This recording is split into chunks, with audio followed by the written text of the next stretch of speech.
Here you can see the crack underneath right there. Take a look at the other side. Somebody tried to weld it, but didn't do very well. Might be a gorilla weld though, big, strong, and ugly. It may be holding something, we just can't tell. We decided to take off the driveline to give ourselves a better approach angle on that bottom crack there. So I marked it. And then those are 12-point bolts. You can usually take them off with a 12-point socket, but in this case I didn't have the clearance for the ratchet. So we went to the trusty old end wrench, pulled all 4 bolts, disconnected the driveline, and then we had good access to the bottom side of that crack.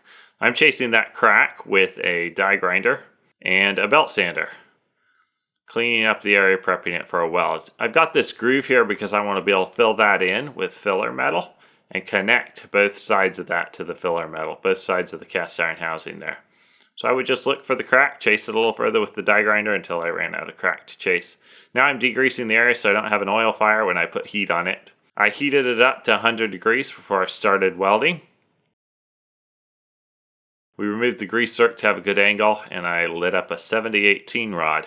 That seems to be a solid choice. Good alloy for welding on cast iron. For just a bit, if you will. How are the weld done? Do they look? Are they cracking? They're cracking. But they're cracking in the weld area. We're having an issue here because the weld is actually cracking right down. Now we practiced ahead of time on old cast iron pan. I broke it up, welded it back together before we started. And we were having an issue of the cast iron cracking around it if the temperature wasn't right or got too hot or started too cold, but we didn't have the weld cracking. Here the weld is cracking right down the center. So our solution to that was to not ping it while I was welding, but wait until after I stopped welding and then start pinging it to relieve the stress in the cast iron. That supposedly helps keep it from cracking. We're having good luck with that. Our welds quit cracking when we did it this way, and that's how we welded off the top. I would weld maybe an inch, and then Stephen would start pinging it with a hammer while it cooled down. I'm shooting it there with the laser temperature thermometer, and I would let it cool down to 100 degrees before I would weld again. Just maybe an inch at the most. Usually it was less than that. Just an inch. Hardly at all. Wow. Joe actually got something right finally. While it was cooling down, I would clean the slag off it with a chipping hammer, and I would clip the end off my electrode and clean back some of the shielding just to make sure I could strike up an arc quickly and have the heat delivered right there because I don't have very long to weld and I just wanted to be in and out real quick.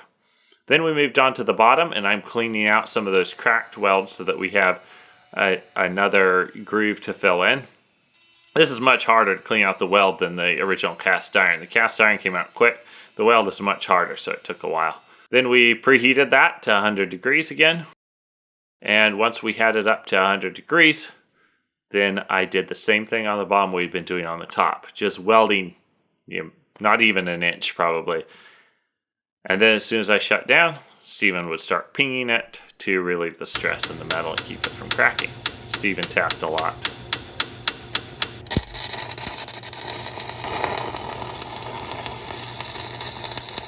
It's really tempting at this point just to keep your bead going and try and weld it all out, because when you have a nice flow welding along, it feels like it would work really good. But experience tells me that that is the best way to get a lot more cracks that you have to chase and fill, and it could go on forever if you do it like that. So having the self-control to stop a good bead when it's not even an inch long is a virtue for welding cast iron.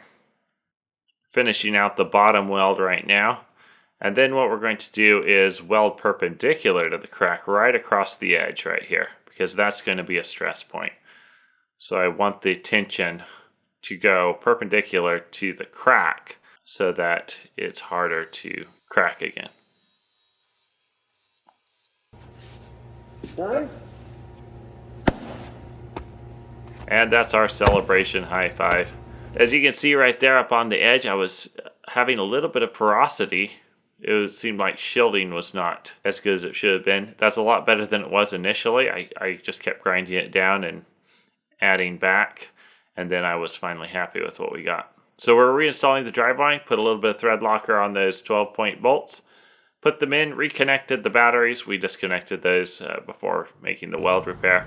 Started her up, and out she goes. This tractor is going to get repainted, so I'm really looking forward to see it after that. We're also doing a repair on some of the hood metal. The grab handle on the hood is breaking the hood. We are going to repair that in an upcoming video. Well, that repair is complete, and that cast iron welded up pretty nice. Should be really nice and strong, will last a long time. The neat thing about a job shop is you never know what's coming in next. So if you want to see what our next project is, make sure you're subscribed so you get that next video. And if you like this one, give it a thumbs up. If you have any questions about welding on different types of cast irons or the process, or anything about welding, just ask in the comments and we'll be happy to help you out if we can.